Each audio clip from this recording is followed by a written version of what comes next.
Well, this is my Pico project, which I've been working on all week, and I've finally got it into a working state.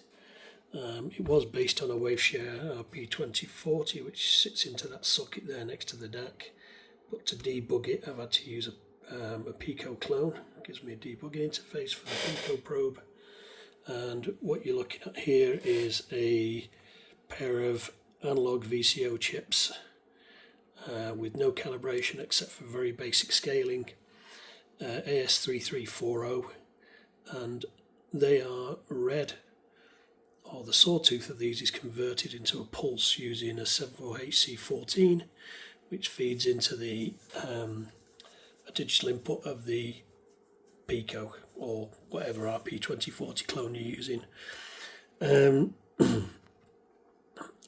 Now basically it counts the pulses and converts it to a frequency reading, and then adds an offset, positive or negative, to try and pull it into a target frequency. When the target frequency has been reached, that's stored and it moves on to another frequency. It does 8 across 8 octaves. So that basically covers 8 octaves of the keyboard, and when that's finished it extrapolates the values to generate 128 voltage corrections for the DAC for every note that's played.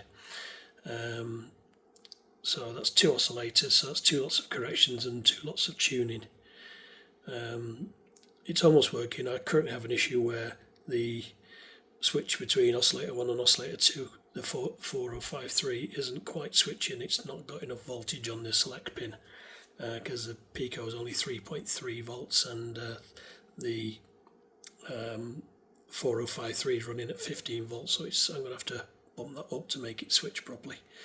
So that's that, and as you can see over here, it's actually making corrections. You can see it's pulled that note of 1760 in and made an offset, and it's now doing the final note, which is 3520 Hz, and it's currently at 3468, and it's start making corrections to that, so it's doing differences. And there's my frequency counter showing you what it's doing, and it will change that every time it makes a step adjust of the frequency. There, it's getting closer to 3520. Unfortunately, it's very slow. It's taking probably about 10 minutes to tune both oscillators, which is far too slow.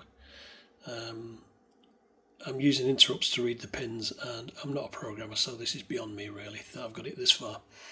I'm just happy to have a working tuning system.